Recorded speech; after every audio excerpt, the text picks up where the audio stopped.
ಇನ್ನು ಮುಂಬರುವಂತಹ ಲೋಕಸಭಾ ಚುನಾವಣೆಯಲ್ಲಿ ಅತಿ ಹೆಚ್ಚು ಕ್ಷೇತ್ರಗಳನ್ನ ಗೆಲ್ಲಬೇಕು ಅನ್ನುವಂತ ನಿಟ್ಟಿನಲ್ಲಿ ಕಾರ್ಯತಂತ್ರವನ್ನ ಹೆಣಿತಾ ಇರುವಂತಹ ಬಿಜೆಪಿಗೆ ಈ ಸೀಟ್ ಹಂಚಿಕೆ ಜೆಡಿಎಸ್ ನ ವಿಚಾರವಾಗಿ ಅದು ಸ್ವಲ್ಪ ತಲೆಬಿಸಿ ಇದೆ. ಆಮೇಲೆ ಯಾವ ಕ್ಷೇತ್ರದಲ್ಲಿ ಯಾರಿಗೆ ಟಿಕೆಟ್ ಕೊಡಬೇಕು ಅನ್ನುವಂತಹ ವಿಚಾರ, ಅದರಲ್ಲೂ ಯಾವ ಮಾನದಂಡವನ್ನ ಅನುಸರಿಸಬೇಕು ಅನ್ನುವಂಥ ವಿಚಾರ ಬಹಳ ತಲೆಬಿಸಿ ತಂದಿಡ್ತಾ ಇದೆ ಅನ್ನೋದು ಗೊತ್ತಾಗ್ತಾ ಇದೆ. ಯಾಕಂದ್ರೆ ಬಹಳಷ್ಟು ಕ್ಷೇತ್ರಗಳಲ್ಲಿ ಒಂದಕ್ಕಿಂತ ಹೆಚ್ಚಿನ ಆಕಾಂಕ್ಷಿಗಳು ಇರುವಂತಹ ಕಾರಣಕ್ಕಾಗಿ ಅಳೆದು ತೂಗಿ ಟಿಕೆಟ್ ಹಂಚಿಕೆ ವಿಚಾರವಾಗಿ ಕೇಂದ್ರಕ್ಕೆ ಶಿಫಾರಸು ಮಾಡ್ಬೇಕಂತ ಅಥವಾ ಹೈಕಮಾಂಡ್ಗೆ ಶಿಫಾರಸು ಮಾಡ್ಬೇಕಂತ ಅನಿವಾರ್ಯತೆ ಇದೆ. ಮಾನದಂಡದ ವಿಚಾರವಾಗಿ ಈಗ ಪ್ರಶ್ನೆ ಆಗ್ತಾ ಇದೆ. ಇದರ ಜೊತೆಗೇನೆ ವಿ ಸೋಮಣ್ಣ ಅವರ ರಾಜಕೀಯ ಭವಿಷ್ಯ ಏನು ಅನ್ನುವಂಥ ವಿಚಾರವಾಗಿಯೂ ಕೂಡ ಪಕ್ಷದಲ್ಲಿ ಹಲವು ಲೆಕ್ಕಾಚಾರಗಳು ಶುರುವಾಗಿದೆ.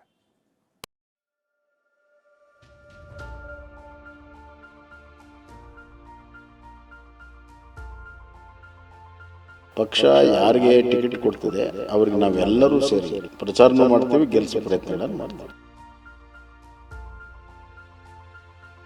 ವಿಶ್ವದ ಅತಿದೊಡ್ಡ ಪ್ರಜಾಪ್ರಭುತ್ವದ ಹಬ್ಬ ಹತ್ತಿರ ಬಂದಿದೆ. ಇಷ್ಟು ದಿನ ಸೈಲೆಂಟ್ ಆಗಿದ್ದ ರಾಜಕೀಯ ಪಕ್ಷಗಳ ನಾಯಕರೆಲ್ಲ ಫುಲ್ ಅಲರ್ಟ್ ಆಗಿದ್ದಾರೆ. ಲೋಕಸಭೆ ಚುನಾವಣೆಯನ್ನ ಗೆಲ್ಲೋದು ಹೇಗೆ, ಯಾವ ತಂತ್ರಗಳನ್ನ ಮಾಡಬೇಕು, ಯಾವ ಅಸ್ತ್ರಗಳನ್ನ ಹೂಡಬೇಕು ಎಂಬೆಲ್ಲ ಲೆಕ್ಕಾಚಾರಗಳನ್ನ ಹಾಕ್ತಿದ್ದಾರೆ. ಮೂರೂ ಪಕ್ಷಗಳು ತಮ್ಮದೇ ಆದ ಲೆಕ್ಕಾಚಾರದಲ್ಲಿ ತೊಡಗಿವೆ. ಕೇಂದ್ರದಲ್ಲಿ ಇಂಡಿಯಾ ಮೈತ್ರಿಕೂಟ ಮಾಡಿಕೊಂಡು ಎನ್ಡಿಎ ಸೋಲಿಸಲೇಬೇಕೆಂದು ವಿಪಕ್ಷಗಳು ಒಂದಾಗಿವೆ.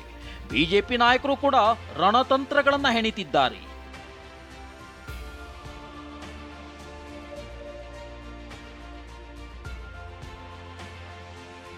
ಲೋಕಸಭೆ ಚುನಾವಣೆ ಹಿನ್ನೆಲೆ ಬಿಜೆಪಿ ನಾಯಕರು ಅಲರ್ಟ್ ಆಗಿದ್ದಾರೆ. ಟಿಕೆಟ್ಗೆ ಆಕಾಂಕ್ಷಿಗಳು ಲಾಬಿ ನಡೆಸುತ್ತಿದ್ದಾರೆ. ಹೀಗಾಗಿಯೇ ಮಾಜಿ ಸಿಎಂ ಬಸವರಾಜ ಬೊಮ್ಮಾಯಿ ನಿವಾಸ ಪವರ್ ಸೆಂಟರ್ ಆಗಿದೆ. ಬೆಳಗಾವಿಯ 2 ಕ್ಷೇತ್ರಗಳ ಬಹುತೇಕ ಆಕಾಂಕ್ಷಿಗಳು ಪದೇ ಬೊಮ್ಮಾಯಿ ಭೇಟಿ ಮಾಡ್ತಿದ್ದಾರೆ.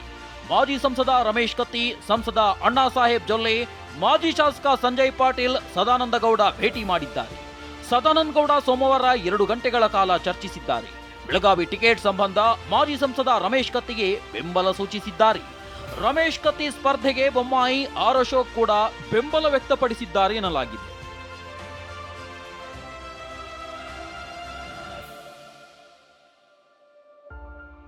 ದಕ್ಷಿಣ ಕನ್ನಡ ಲೋಕಸಭೆ ಟಿಕೆಟ್ಗಾಗಿ ತೆರೆಮರೆಯಲ್ಲಿ ಲಾಬಿ ನಡೆಯುತ್ತಿದೆ.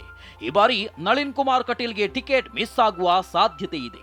ಕಟೀಲ್ಗೆ ಈ ಬಾರಿ ಬಂಡಾಯ ಬಿಸಿ ತಟ್ಟುವ ಸಾಧ್ಯತೆ ಇದೆ ಅಂತ ಹೇಳಲಾಗ್ತಿದ್ದು, ಬಿಜೆಪಿ ಹಾಗೂ ಸಂಘಟನೆ ಕಾರ್ಯಕರ್ತರಿಂದ ವಿರೋಧ ವ್ಯಕ್ತವಾಗುವ ಸಾಧ್ಯತೆ ಇದೆ.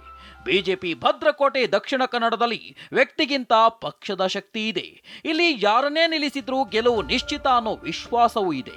ಹೀಗಾಗಿ ಈ ಬಾರಿ ಕಟೀಲು ಬದಲು ಬೇರೆ ಅಭ್ಯರ್ಥಿಗೆ ಮಣೆ ಹಾಕುವ ಬಗ್ಗೆ ಮಾತುಗಳು ಕೇಳಿ ಬರ್ತಿವೆ.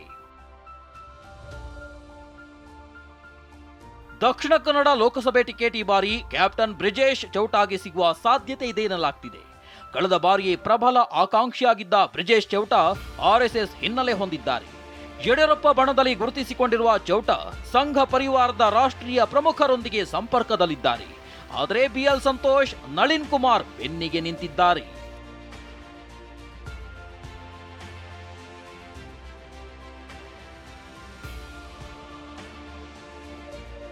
ವಿ ಸೋಮಣ್ಣ ರಾಜಕೀಯ ಭವಿಷ್ಯದ ಬಗ್ಗೆಯೂ ನಾನಾ ಲೆಕ್ಕಾಚಾರ ಹಾಕಲಾಗ್ತಿದೆ.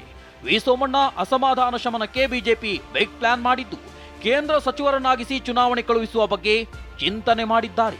ಕೇಂದ್ರ ಸಚಿವ ಸಂಪುಟ ಪುನರ್ರಚನೆಯಾದ್ರೆ ಅವಕಾಶ ಸಿಗುವ ಸಾಧ್ಯತೆ ಇದೆ. ಈ ಮೂಲಕ ಪಕ್ಷಕ್ಕೆ ಸೇವೆ ಸಲ್ಲಿಸಿರುವವರನ್ನ ಕೈಬಿಡಲ್ಲ ಎಂಬ ಸಂದೇಶ ರವಾನಿಸಿದ್ದಾರೆ. ಫೆಬ್ರವರಿಯಲ್ಲಿ ಕೇಂದ್ರ ಸಚಿವ ಸಂಪುಟ ಪುನರ್ರಚನೆಯಾದ್ರೆ ಬಿಜೆಪಿಯಲ್ಲಿ ಬೆಳವಣಿಗೆ ನಡೆಯಬಹುದು ಎಂಬ ಚರ್ಚೆ ನಡೆಯುತ್ತಿದೆ. ಚುನಾವಣೆಗೆ ಕಳುಹಿಸಿದ್ರೆ ಬೆಂಬಲಿಗರಲ್ಲಿ ಉತ್ಸಾಹ ಉಳಿಯುತ್ತೆ. ಪಕ್ಷ ತೊರೆಯುವ ನಿರ್ಧಾರದಿಂದಲೂ ವಿ ಸೋಮಣ್ಣ ದೂರ ಉಳಿಯಲಿದ್ದಾರೆ. ಹೈಕಮಾಂಡ್ ಮಟ್ಟದಲ್ಲಿ ಈ ಬಗ್ಗೆ ಚರ್ಚೆಯಾಗಿರುವ ಮಾಹಿತಿ ಲಭ್ಯವಾಗಿದೆ.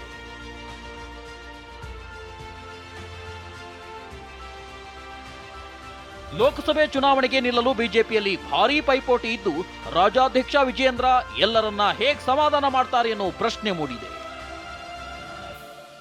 Bureau report, ಟಿವಿ9.